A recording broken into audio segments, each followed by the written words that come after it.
पर्दा इस्लामी तालीमात का एक बुनियादी हिस्सा है जो हया, पाकीज़गी और इज़्ज़त की अलामत है।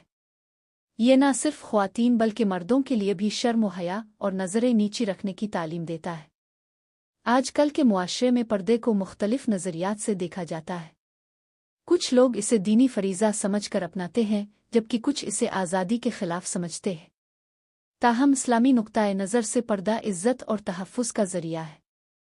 हिजाब, निकाब, चादर और अबाये मुख्तलिफ सकाफ़तों में पर्दे की मुख्तलिफ शक्लें हैं। हर इलाके और फ़र्द की सहूलत के मुताबिक पर्दा किया जा सकता है, जब तक कि वो शरई हुदूद में हो। आजकल सोशल मीडिया के ज़रिए पर्दे की अहमियत पर आगाही बढ़ रही है और बहुत सी ख़वातीन फ़ख्र के साथ हिजाब और निकाब को अपनाने की तरग़ीब दे रही है।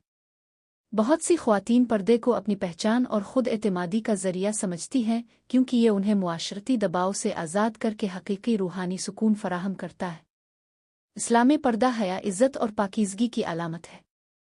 कुरान मजीद में पर्दे के बारे में वाज़ेह अहकाम मौजूद हैं, जो मर्दों और औरतों दोनों के लिए रहनुमाई फ़राहम करते हैं। पहले मर्दों से कहा गया कि अपनी नज़रें नीची रखो और औरतों से कहा गया कि पर्दे में रहो। कुरान में इरशाद हुआ है, मुसलमान मर्दों से कहो कि वो अपनी नज़रें नीची रखें और अपनी शर्मगाहों की हिफाजत करें। यही उनके लिए ज़्यादा पाकीज़ा है, बेशक अल्लाह खूब जाने वाला है जो वो करते हैं। सूरत नूर 30। इसी तरह ख़वातीन के बारे में फ़रमाया, और मुसलमान औरतों से कहो कि वो अपनी नज़रें नीची रखें और अपनी शर्मगाहों की हिफाजत करें। सूरत नूर 21। अल्लाह ताला फरमाते हैं, ए नबी, अपनी बीवियों, बेटियों और ममन औरतों से कह दो कि वो अपनी चादरें अपने ऊपर डाल लिया करें, ताकि वो पहचान ली जाएं और उन्हें सताया ना जाए। सूरत अहज़ाब 32। हज़रत आशा फरमाती हैं, जब ये आयत नाजिल हुई कि औरतें अपनी चादरों से खुद को ढांपें, तो मदीना की औरतों ने फ़ौरन अपने सरों पर सिया चादरें ओढ़ लें, गोया उनके सरों पर कोई बैठे हो। हज़रत फ़ातिमा अल-ज़हरा, जो रसूल अल्लाह की सबसे प्यारी बेटी थीं, पर्दे की पाबंद और हया का आला नमूना थीं। उनकी सादगी, पाकीज़गी और पर्दे से महब्बत का एक ईमान अफ़रोज़ वाक़या कुतुन सीरत में मिलता है। एक मर्तबा हज़रत फ़ातिमा ने अपने वालिद नबी करीम से सवाल किया, अब्बा जान, औरत के लिए सबसे बेहतर चीज़ क्या है? रसूल अल्लाह ने जवाब दिया, ये कि ना वो किसी गैर मुहर्रम मर्द को देखे और ना कोई गैर मुहर्रम मर्द इसे देखे।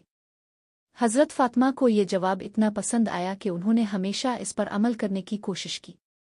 जब हज़रत फ़ातिमा की तबीयत ख़राब हुई और उन्हें यकीन हो गया कि उनका वक्त करीब है, तो उन्होंने हज़रत अस्मा बिन्त अम्स से फ़रमाया, मैं नहीं चाहती कि जब मुझे दफन किया जाए तो मेरा जनाजा ऐसे हो जैसे मर्दों का होता है, जिसमें जिस्म का अंदाज़ा लगाया जा सकता है।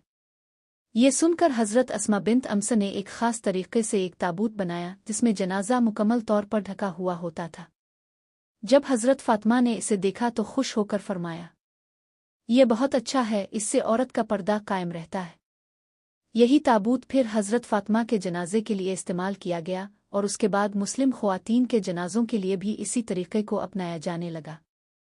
ये वाक़या हमें सिखाता है कि पर्दा सिर्फ ज़िंदगी में ही नहीं बल्कि मौत के बाद भी एक औरत की इज़्ज़त व वक़ार का हिस्सा होना चाहिए।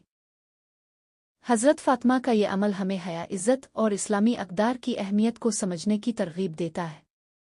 पर्दा सिर्फ एक लिबास नहीं बल्कि एक तर्ज़ ज़िंदगी है जो औरत की इज़्ज़त, वक़ार और तहफ़्फ़ुज़ को यकीनी बनाता है। जो लोग अल्लाह के हुक्म पर अमल करते हैं, उनके लिए दुनिया और आखिरत में बेहतरीन अजर है।